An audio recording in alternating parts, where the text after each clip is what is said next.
Thank you, ladies and gentlemen. If you could just take your seats, please. Thank you. Ladies and gentlemen, honoured guests, good evening. Just like to extend my welcome to today's event. My name's Peter Welling. I'm the CEO of Serco Asia Pacific, and really enjoyed the discussion earlier tonight about leadership. I became CEO in the last year, about 10 months ago, in the middle of COVID, so very strange experience with my son learning trumpet in the room next door to me on a home office for about 8 months. So if that story sounds a bit familiar, I think I'm amongst friends tonight. It's great to be here tonight, and also wanted to acknowledge the traditional owners on the land in which we meet today, and also pay my respects to elders past, present and emerging. It's terrific to be part of this event where CEDA provide us an opportunity to not only hear from but also engage with the Federal Treasurer, Josh Frydenberg, on his plans for the Australian future. It's terrific to be part of this policy forum that's been going for over 40 years, and particularly some of the key things that CEDA focuses on. But who would have predicted the year we just had behind us? I think for myself, I was talking to some people earlier today, some of the changes, particularly around the unprecedented speed and agility that we saw with the National Cabinet process. The digital services moving from a noble pursuit to the cost of staying in business and delivering services. We've just never seen that sort of speed happen before. Personally, running a services organisation, the new way that we worked with governments, unions, regulators and the private sector, and how we came together to continue to deliver services but also to keep people safe. And that's one thing that I know I'll look back on with a lot of pride. We've also seen governments be more agile, more nimble and more collaborative, drawing together the experience of companies like Serco and others to find innovative solutions. And we very much hope to see this continuing moving forward. This efficiency and swing towards a new working model is something that we particularly enjoyed. But what a year for leaders too. The once-in-a-generation opportunity, in my opinion, for us in this room to lead our organisations through COVID helped us deliver and test levels of resilience through ambiguity that I probably think we didn't have or realise we had. This is why we look forward to hearing from the Treasurer tonight about his plans for Australia as we move to the next phase of recovery. Serco was particularly keen to sponsor this event tonight and do the introduction, so we want to thank the Federal Government also for their leadership over the last year, for enabling us as a country to move forward.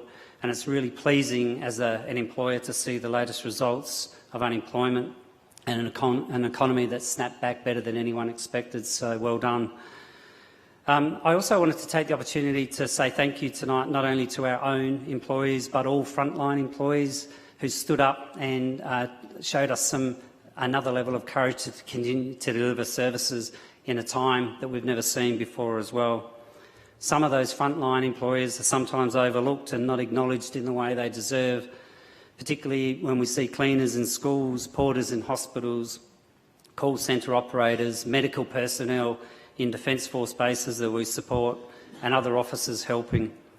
I'd like to say a big thank you to them for their efforts and during the pandemic, and continue to deliver great services for us in the country. Serco has been really fortunate to deliver services for government for 30 years, and for those people who don't know us, we're about 14,000 people across Australia delivering services across our health, defence businesses, transport, justice, immigration and citizen services. I'd like to thank again the staff who stepped up during the last year, and I'm incredibly proud of what they did. We're very lucky to continue to work through that time, and we're very fortunate to employ 1,500 extra people during that time. I really think, and we look forward to hearing from the Treasurer tonight about his thoughts about the year ahead and how our country become even greater than what it is, and particularly how we can continue to see the integration of private and public sectors working together. I'd like to thank CEDA again for organising this event and for the Treasurer to take time to speak. And I'd like you to now join me in welcoming the Honourable Federal Treasurer Josh Frydenberg to the stage. Thank you.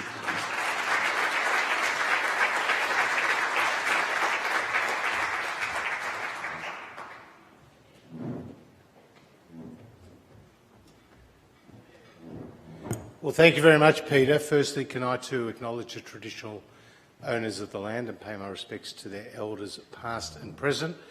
Can I thank Julie and Alison and the other sponsors for their contributions to tonight, but particularly Melinda and Diane and the team at CEDA for hosting this evening, and to see so many distinguished public servants, people from the private sector, for the not-for-profit sector here to debate Australia's future. And I feel like I'm the warm-up act for myself here tonight, because I'm speaking at CEDA on Monday, releasing the intergenerational report, which will kick off a broader discussion too about our challenges we face, whether it's around productivity, population, the ageing of the population and the like. But it is a real pleasure to be here with you tonight. Earlier this year, I was hanging out with my family on a Sunday, as I like to do, watching Peppa Pig, Bluey, Bananas in Pyjamas, and my phone rang. And it was a man called Father Crystal MacDonald, a priest in County Cork, Ireland, a dear friend of mine. And he rang me because he was in a bad way because of COVID.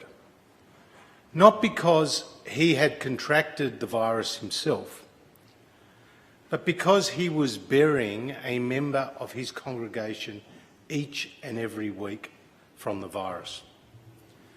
And it made me reflect on what was happening around the world as opposed to here in Australia. In that month that he rang me, 400,000 people lost their lives around the world because of COVID. Ireland, with less than a fifth of Australia's population of 5 million people, has had around 5,000 deaths.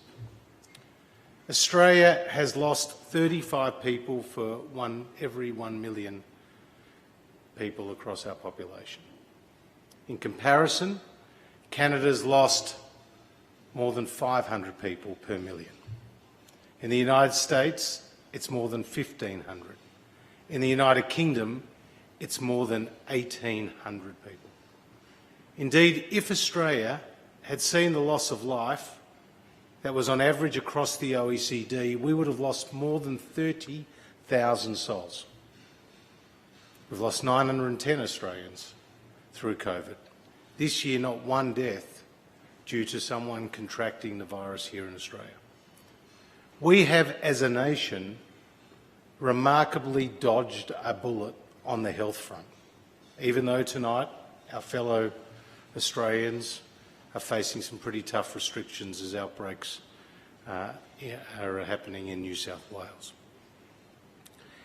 So on the health front, we've been remarkably successful. But equally on the economic front, we've also dodged a bullet. Last year, the UK economy contracted by 9.9%. The French and the Italian economies contracted by around 8%. The Canadian and Japanese economies by around 5%. Yet the Australian economy contracted by 2.5%, well ahead of any advanced economy. Now, it wasn't always going to be thus.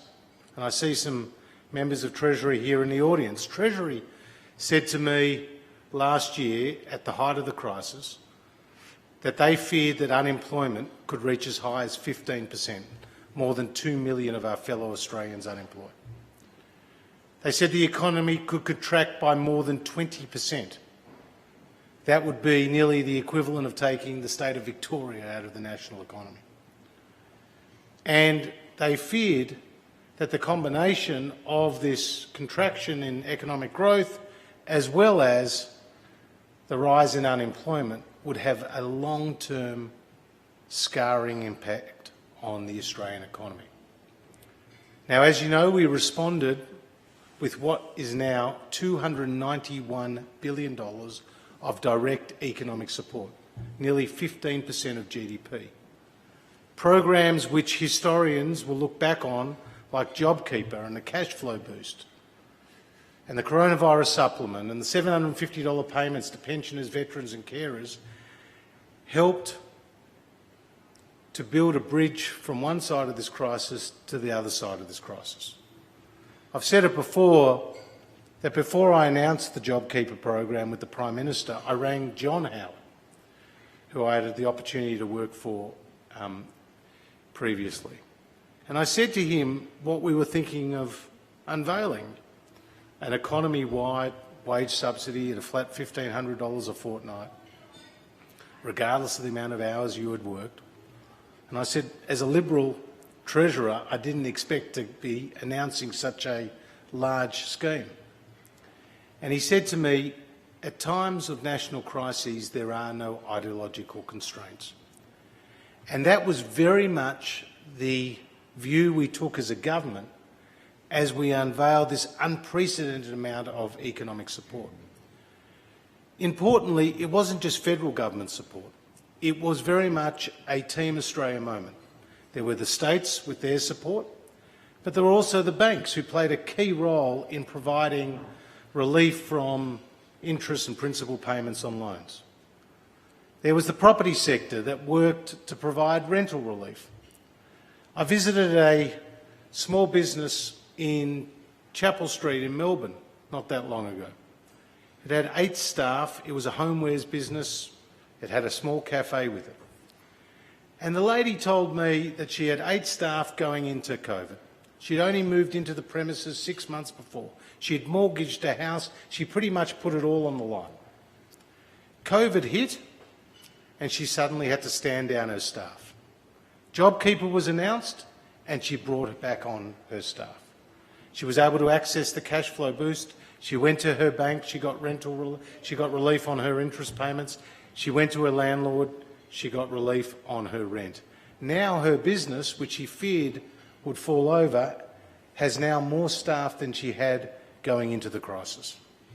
That is just one vignette from a broader economy where the measures that we took and put in place have helped stem the tide of job losses and seen the economy rebound very strongly.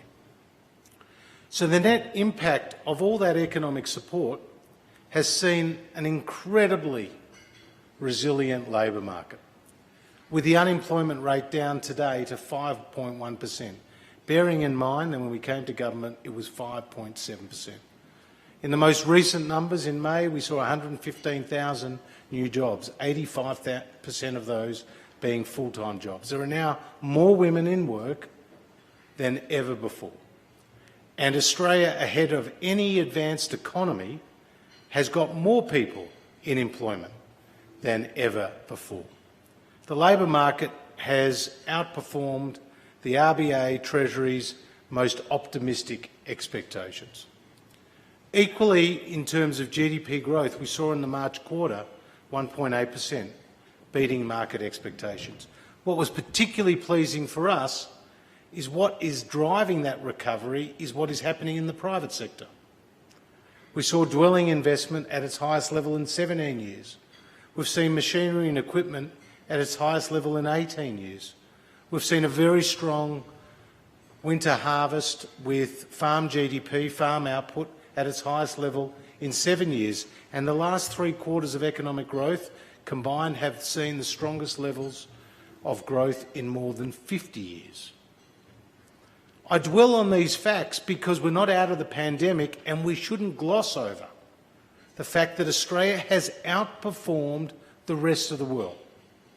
Our economy today is bigger than it was going into the pandemic. No advanced economy, not Japan, not Canada, not the United States, not England, the UK, not France, not Germany, can say that about the economic recovery. And so our recovery has been incredibly strong.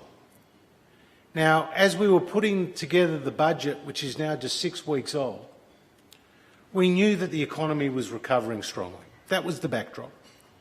The other half of the equation was that globally there were 800,000 new COVID cases every day. In Europe, they've gone into a double-dip recession. In the United States, the latest package, which is at $1.9 trillion, has not seen the bump or the lift in employment like we have seen here in Australia. Today, employment in the United States is 5% below where it was going into the pandemic. Yet here in Australia, employment is above where it was going into the pandemic. And so we knew we had to keep our foot to the accelerator with respect to our economic plan. So the budget saw a continuation of what has worked well to this very point. In terms of tax, we extended, as you know, the low and middle income tax offset for another year. And that builds on the structural reforms that we've already legislated, like the abolition of a full tax bracket, the 37 cents in the dollar tax bracket, legislated as part of Stage 3. We put in place an extension of the immediate expensing and the loss carry back provisions. You know, one of the challenges we have with respect to productivity in this country is that investment outside of the mining sector has not been as strong as we would have liked. And so capital deepening requires the government to put in place incentives like we did in the budget with immediate expensing. It's had a hugely important impact. Normally during recessions, you see a capital strike from businesses as they put their hands in their pocket and they become risk averse. This time round, we've seen a jump in investment as a result of the incentives that were put in place. We doubled down on our skills programs with the extension of our apprentice wage subsidy at 50%. $2.7 billion for 170,000 apprenticeships, a massive investment by the government, including also the extension of the job trainer program. On infrastructure, we've built a 10-year, $110 billion pipeline of infrastructure projects. Again, rolling those projects out, and some of that funding being on a use it or lose it basis, which is then getting a bit of competition between the states in order for them to spend the money that the Commonwealth has allocated. We had in this budget additional money for childcare as well, probably a topic that you will be discussing over coming days. We see the childcare investment, bearing in mind that the Commonwealth already spends more than $10 billion a year on childcare, very much as a workforce participation measure, with Treasury estimating that our childcare measures announced in the budget could add up to 300,000 additional work hours a week to the economy. And where our focus with respect to childcare is about ensuring that families with more than one child in childcare could get a rebate of up to 95%. And that will make it easier for families who want to work that fourth or fifth day to take that choice with this extra childcare support. A very important measure. So infrastructure, building workforce participation through childcare, the skills agenda, the immediate expensing for business investment and the support for families through tax cuts were all part of our measures in the budget to continue to do what we're doing, which is to support the economy right through this pandemic. Another big part of the budget was around what we call the essential services. An unprecedented amount of funding, for example, in aged care, at $17.7 billion. But it's not just a financial commitment. If you unpack the aged care announcement, it's also about significant structural reform. Roles of the regulators, more audits, payment $10 extra per day for providers of residential care per person, respite services for carers, retention bonuses for nurses. There is quite significant reform across the aged care system, which is designed to ensure that we get a higher quality of service, we get more safety, obviously, in an area where clearly there had been significant failures as indicated by the Royal Commission. The NDIS saw an estimates variation of $13 billion in this budget. Over 100,000 additional people joined the NDIS in the last year alone. There are now 450,000 people on the NDIS. It's a bipartisan supported initiative. It's a landmark social reform, and it is something that is making a difference to so many people and their families across the country. But it is going to be a challenging one, because we've seen the increased cost in the programs, and we've seen a rapid increase in the number of people on the program itself. And again, the intergenerational report will point out some of the additional costs that will be incurred over time. And we're absolutely committed to ensuring that that program is fully funded. Mental health, which you know is not just a health issue, it's also an economic issue, was a big focus in the budget. Over $2 billion of new measures in the budget. Tragically, suicide is the #1 cause of death in Australia for people aged 18 to 44. 65,000 Australians attempt to take their life each and every year. And what we've focused on in this budget is measures for people who enter into hospital as a result of a failed suicide attempt and then come out without the necessary support. And we're putting in place measures to do that, as well as a whole host of other programs, including boosting headspace, as well as for more older Australians as well, with a new set of centres called the Head to Health program. So this budget had an enormous amount in it in terms of mental health, aged care, the NDIS. There's a major women's safety package in this program as well. We've listed new drugs on the PBS, in addition to what were the direct economic measures which I've alluded to earlier. And I think just because a budget's 6 weeks old doesn't mean we stop talking about it. It's a massive injection of support into the community across a range of areas. To finish up, I do think that the economy will look different on the other side of COVID. I think COVID's going to be with us for some time to come. We're going to have to learn to live with the virus as we seek to mitigate its impacts and we seek to roll out the vaccine to as wide as a number of people as quickly as possible. The economy is going to look different in a number of ways. Firstly, we have seen a rapid adoption of technology during this crisis. And the technology is changing the way we work, the way we communicate, the way we shop.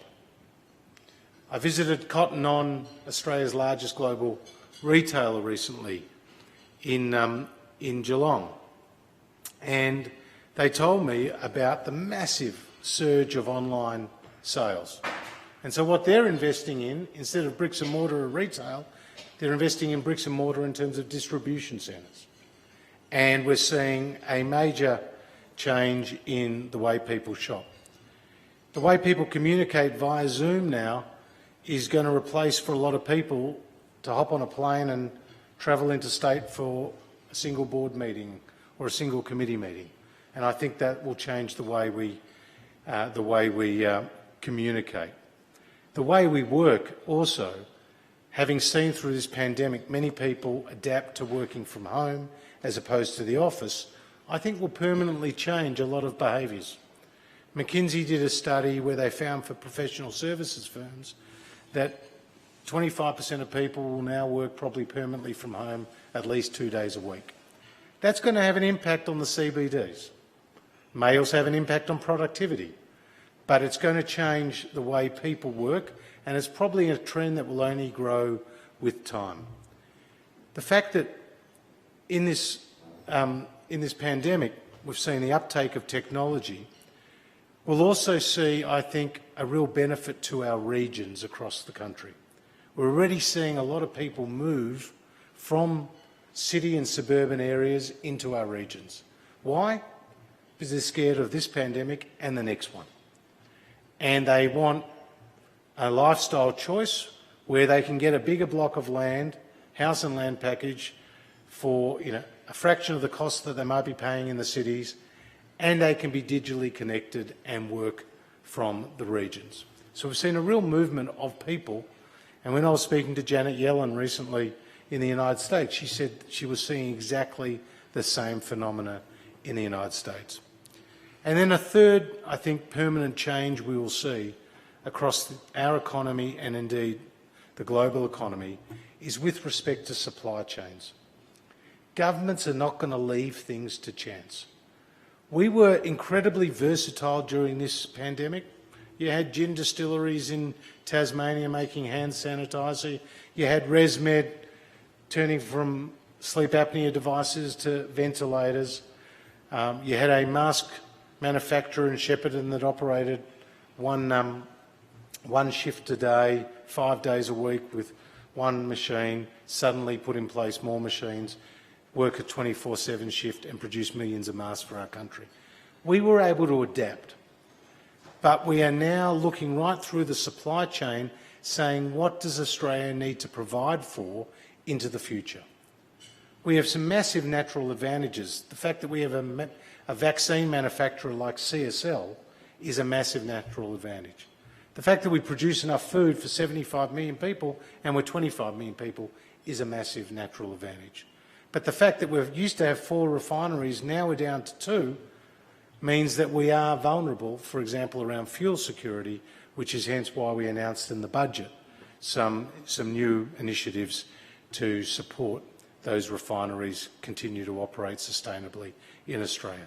So across the board, you will see countries like Australia partner with like-minded countries to secure supply chains in the event of crisis. So thank you, Melinda, and thank you, Diane and CEDA, for the invitation to be here. It's been a very tumultuous period over the last 18 months or so. I thought it was hard enough with drought and then bushfires and then to throw in a pandemic after that. I'm wondering what's next. But it was also a time when the country came together. I think Australia has performed incredibly well. There are still massive challenges, as we all know, including rolling out the vaccine, hotel quarantine, ensuring that the economic recovery continues. We've got incredibly accommodative monetary policy. We've got fiscal policy which has seen more than $240 billion being accumulated on household balance sheet and business balance sheets. That was not there this time last year. That's money that will continue to be spent across the economy. We've got a big microeconomic reform challenge ahead of us, and happy to speak to that in the Q&A. But I tell you what, when you look around the rest of the world, including where I started in a country like Ireland, and you compare what's happened there to what's happened here in Australia, there's no place you would rather be. Thank you very much.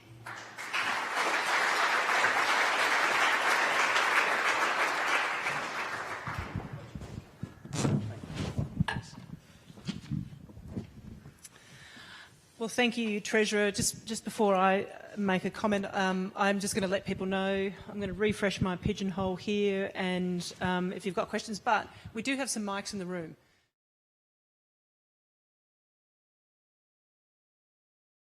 Introduce yourself in the normal way and fire away.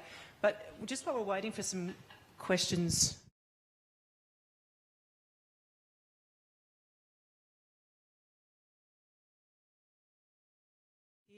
I mean, how good does it get being on stage with the Treasurer twice in a week? It's like all my dreams have come true.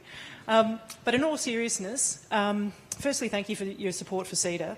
Over the past 18 months, you've obviously done quite a few live streams for us. I know our members really appreciate it. There's nothing like hearing directly from you.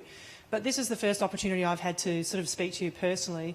And it would be remiss of me not to actually say to you on behalf of my team and our members, and I think for everyone in the room, that we just want to acknowledge and the role that you and your department have played and the government have played in actually putting the economy in the position that it is. And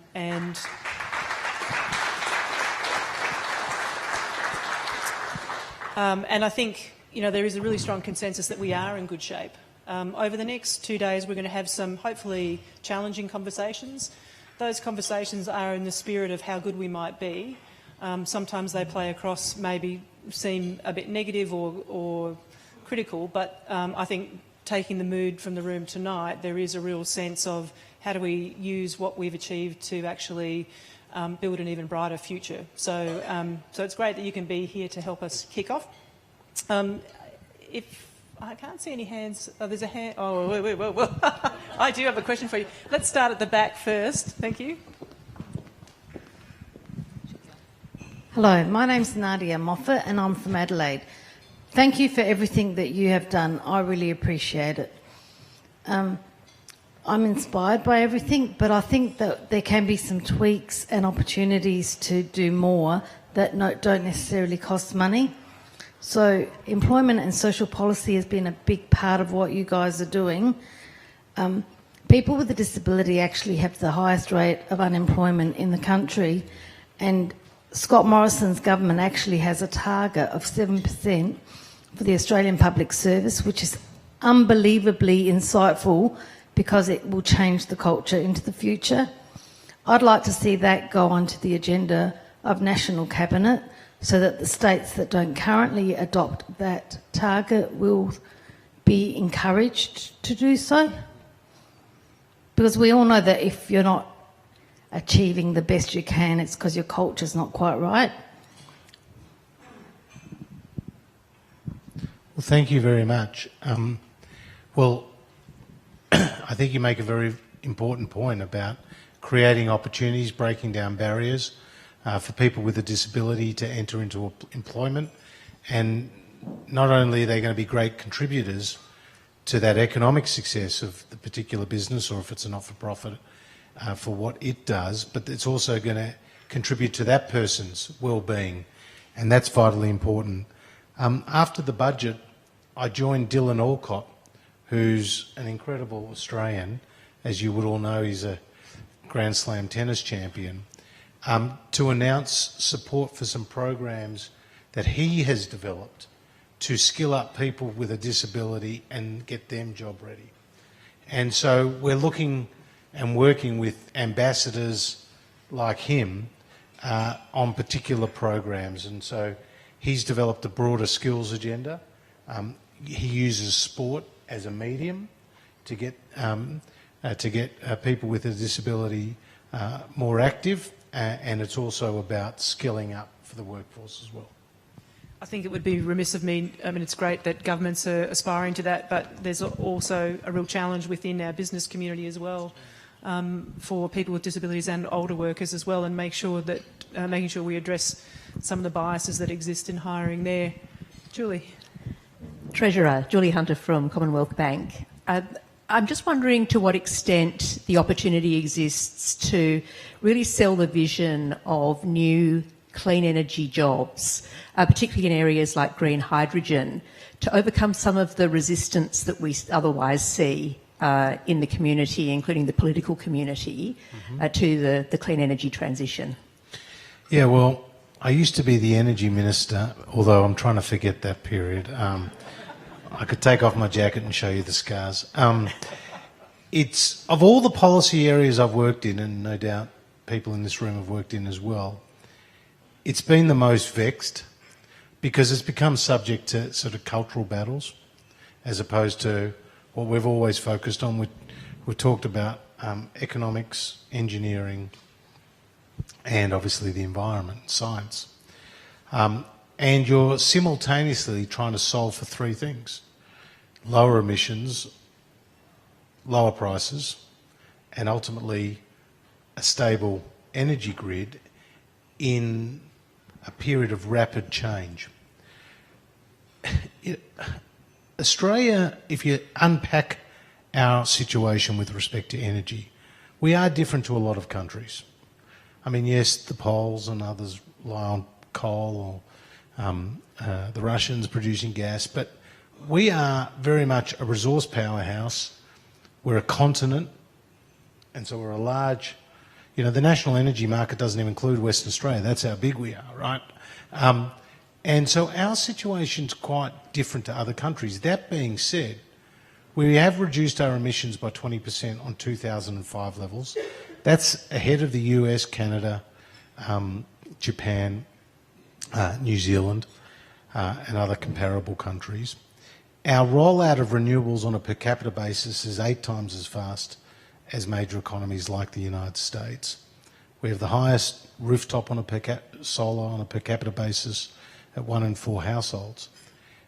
So we have done a lot of things and we continue to do a lot of things. You're right about hydrogen as being a new area, and what we're seeking to do is partner with other countries like Germany and Japan to develop technology partnerships with them. So they've been put in place, and the Prime Minister had some very productive discussions as part of his visit to the G7. So increasingly those international partnerships are going to be very important. But in the meantime, our focus as the economy, as the energy system transitions, is to try to keep it stable. And there was some criticism of our decision around supporting a new gas-fired power station in New South Wales with the closure of Liddell. But having been the Energy Minister when we saw the closure of Hazelwood and the massive spike in the wholesale price, meant that we, and I'm part of the government as the Treasurer, we didn't want to leave it to chance when Liddell closes in New South Wales to see a repeat of that experience in Victoria. And Victoria went from being a net exporter of energy to being a net importer and relying on New South Wales and others. So there's going to be a period of transition in our energy system which requires significant market intervention because it's not really an efficient working market. It's just not, and it's struggled for some time now. So it does require those levels of government interventions, but in terms of the overall transition, it's happening. It can't be stopped. More renewables are coming in. The key is, as more renewables come in, which are largely intermittent in nature, how are you going to provide the backup? And that's where Snowy 2.0 comes in. That's where a second interconnector from Tasmania into Victoria is going to come in. That's where AEMO's transmission projects, which we're supporting, all come in to play. Technology, not taxes, is not a slogan. It's actually the truth. If we invest in the technology, we will be able to make a smoother transition than we've seen today. And if you make a smooth transition, then you will take people with you. The reason why we have 1 in 4 households with rooftop solar is because we've subsidised the hell out of it, right? People have made an economic decision. They haven't done it because they feel good, right? Some people have. But by and large, the majority of people have done it because it's economically sensible for them to do it. So what we have to do is make the economics of this transition work for people. And it works for people when you have sustainable power. And that's why gas is going to be a key transition fuel for us going forward. Treasurer, can I ask a follow-up question? Yeah. And it really isn't meant to be, I'm not trying to put you on the spot, it's not meant to be a political question, but when you listen to the story about the progress that we're making in reducing emissions, the things that we're doing, do you think that if we actually just made the commitment to net zero 2050, that actually the other pieces of the puzzle would attract less criticism because they would be seen as part of an overall commitment that recognise that we can actually get there and that we don't necessarily need the whole path, and that you would actually bring more people with you in some of the measures and the interventions and things like that because they'd be seen in that context rather than a context that sort of implies we can't get there? Look, the last election was really instructive in this respect, Melinda. We went to the election saying we will reduce emissions by 26 to 28% by 2030 by 2030 on 2005 levels. The other side of politics went to the election saying 45% target, much higher target. But when they came to, in the glare of an election, came to being asked what is the cost of that, they couldn't give the answer. And you never underestimate the public. And the public, when they hear you say net zero by 2050, well, the next question is how, what, where, when, how does it all add up? So unless you can actually spell out the cost or the program to get there, then out there in the broader public, they will be inherently sceptical. They don't disagree with the notion of reducing emissions over time and being a good global citizen and being part of that challenge. I think people have bought into that, and understandably so. It's an important objective. But the public actually want to know, what does it mean for them? A lot of these countries have committed to net zero 2050 have not put any plan together as to how they're going to get there. And that is not something that our government has done, because when we make a commitment, we try to back it up with a plan. Alison. Treasurer, I'm going to go to a different topic. I am still celebrating the budget, and particularly, as you know, we're very thrilled with the childcare measures. I've got a few more ideas for you, and we're going to talk to you about paid parental leave soon. We've also moved on from the budget, and we have to say we're incredibly grateful to you for the visa changes this week, and allowing us to recruit auditors and accountants from overseas is a great source of excitement to me in the room, even if I'm the only one in the room tonight who feels like that. But so thank you very much for that. But I did want to change the topic slightly. Before you came tonight, Diane did one of her famous surveys, and I think there was almost unanimous support in the room tonight for business community feeling they have a role to play in helping with vaccine rollout. But absent clear supply, we're a little struggling with how we can help you. So I guess I'm really interested in your thoughts on that. Well, more supply is coming on, and obviously there are some things we can control and there are some things we can't control. AstraZeneca, made under licence here by CSL, has had a few roadblocks. Everyone's aware of that, and we have been very quick to take the advice of ATAGI and the health experts, as you would expect us to do. You can't control that. The Pfizer vaccine, we've got about 3.4 million coming in by the end of July.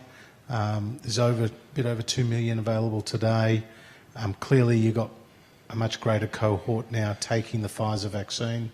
I suppose where business can help, Alison, is overcome vaccine hesitancy, because that is occurring in every country, somewhat differing degrees, but it's occurring everywhere. And obviously we want to get to a situation where as many people are vaccinated as possible.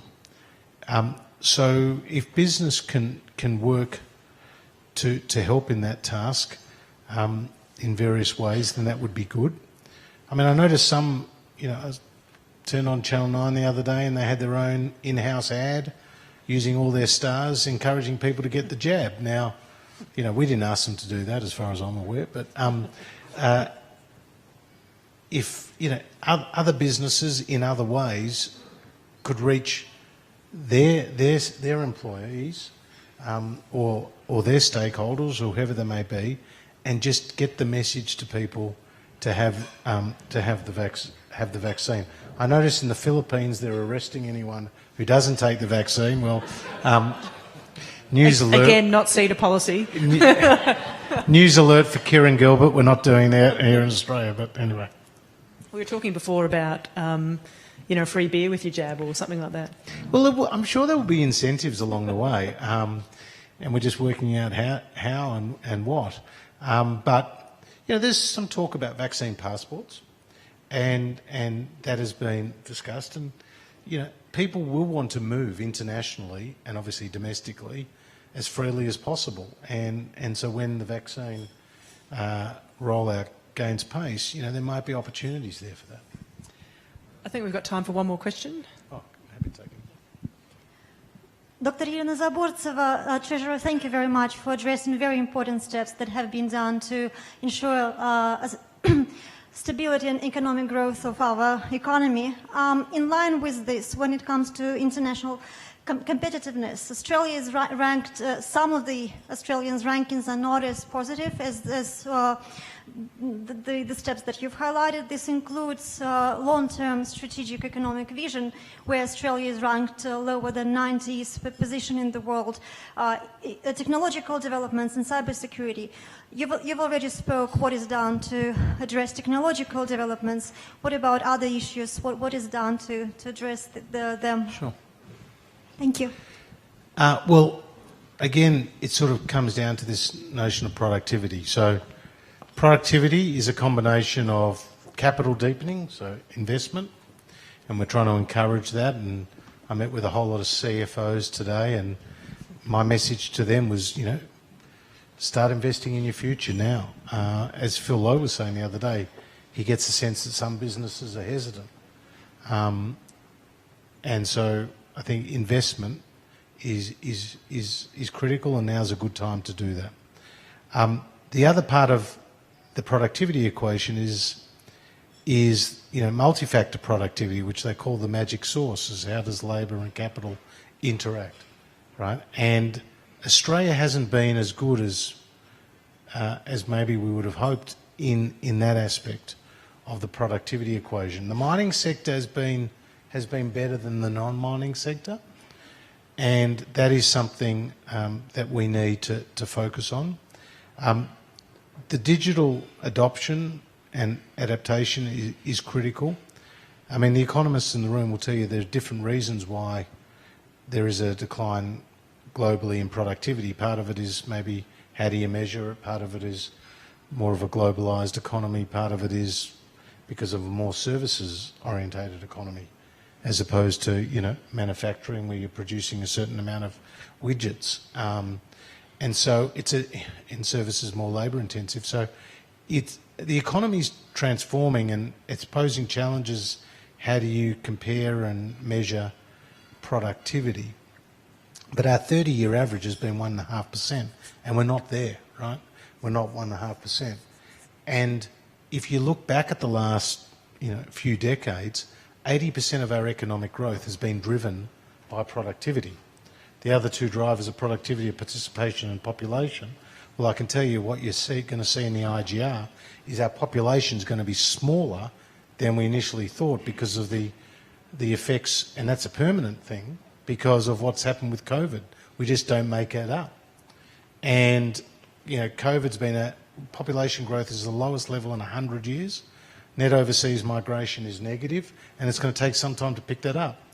Participation has been on the rise in Australia, particularly women's workforce participation, which rose in May and is around record highs. But as you get an ageing population, you start to plateau and even come down with workforce participation.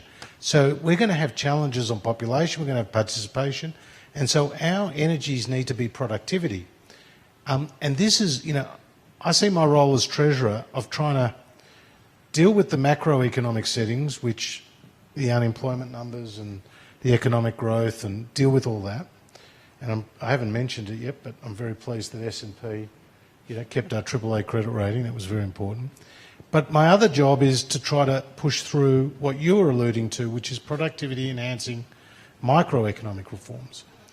And tonight, through the Parliament, I think it was tonight or last night, we passed what is called the automatic mutual recognition for occupational licensing laws changes, which means that more than 150,000 people will move around Australia every year and go into state and not have to get a new licence or pay a new fee or join a new body. This is going to produce a couple of $1 billion extra to our bottom, to economic growth. But it's a microeconomic reform. It's a deregulation. What we did on superannuation through the Parliament last week, which was pretty hard to get through, but what we got through was the most significant changes in 30 years since compulsory super came in 92, and they will be productivity enhancing reforms to a superannuation pool of $3 trillion growing to $5 trillion by 2035. It's remarkable. What we've done on insolvency, the biggest changes in 30 years on insolvency. As I mentioned, getting rid of a whole tax bracket. Even what we did on digital platforms with Facebook and Google, which matters a lot to those sectors, was world-leading microeconomic reform. Great work by the ACCC that gave us that piece of work that we could then turn into a legislative framework.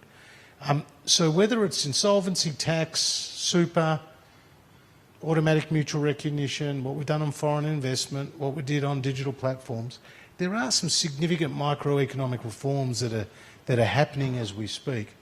And I suppose if I can leave you with one thing tonight, we always have to say what's next, you know. When we leave out of here, what's next? No one rests on their laurels. But don't for a minute forget how well we have done as a nation. That's not a pat on the back for us as the government, that's a pat on the back for Australians. The fact that our economy today is bigger than it was going into the pandemic, the fact that there are more people in work today than going into the pandemic, the fact that the size of the contraction globally was 30 times what happened during the GFC, and the fact that, you know, minus a few New South Welshmen, you're all here tonight, you know, sitting in an open room in the middle of a pandemic. Other countries are not, or not in the same way as we are. And so there's a long way to go. We're not out of this yet. We have spent a significant amount of money, money that will, you know, that I don't think was spent badly. I think that was invested wisely. And the net result is that we have prevented a generation of Australians going into long-term unemployment. Because once that connection between employer and employee would have been broken, but for JobKeeper, you would have seen businesses take on a smaller number of people on the other side of this pandemic, let alone if they would have survived. And I just think that's been a remarkable achievement for our country today. So thank you. Well, thank you, Treasurer. Great work on the mutual recognition. I think it was picked up in the New South Wales Productivity Commission recommendations, as well as the Shifting to Dial report, which was 4 years ago. I'm just putting a plug in for the next 5-year productivity review for the Productivity Commission next year, and then we can get you back on stage to talk about that. Well, we'll see what happens with next elections, not making any projections there. Predictions or projections or anything else. Can I invite to the stage Julie Hunter, who's the Managing Director. Julie says Managing Director of Banks and Government at the Banks, Government and Higher Education. Banks, Government and Higher Education at the Commonwealth Bank. That should maybe not fit on your business quite card. A mouthful, I know. Thanks, Melinda.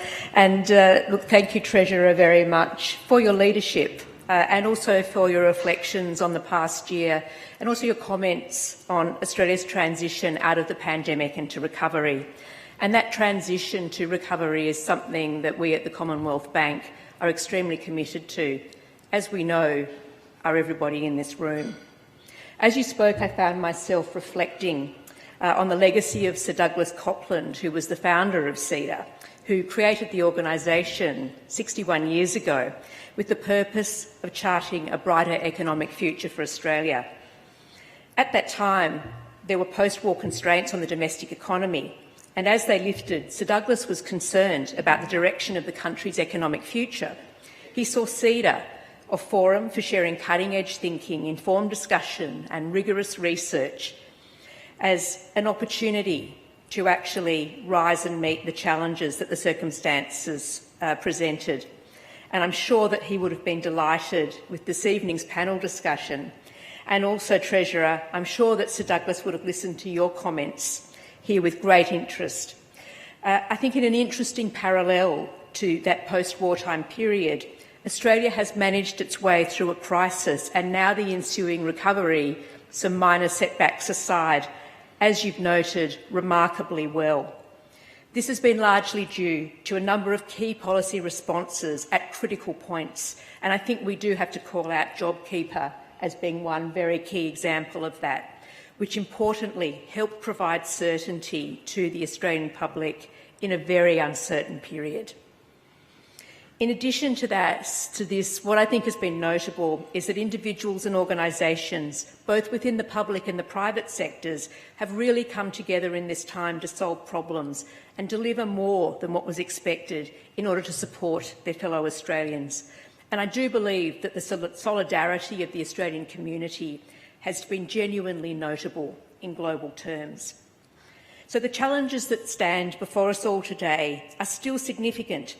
However, as the panel before noted, and Treasurer, as you've also noted, they afford us the opportunity to build back better.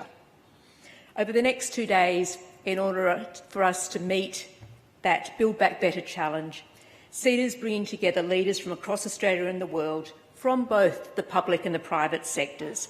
And I'm particularly thrilled to be hosting a discussion tomorrow with world-renowned economist Mariana Mazzucato, and she's going to be talking about her new book, The Mission Economy, which picks up, for those of you who know Professor Mazzucato's work, she picks up on Ming's point earlier as an early advocate for a different way of thinking about GDP, and importantly thinking about how the public and the private sector can work together more effectively, sharing risks and returns in order to truly strive for achieving those moonshot outcomes. I'm certain this is all going to lead to fresh insights and opportunities to collaborate, which will help Australia recover from this previous period even better. So, Treasurer, thank you once again for your comments, for your leadership, and to our audience, please join me in a vote of thanks.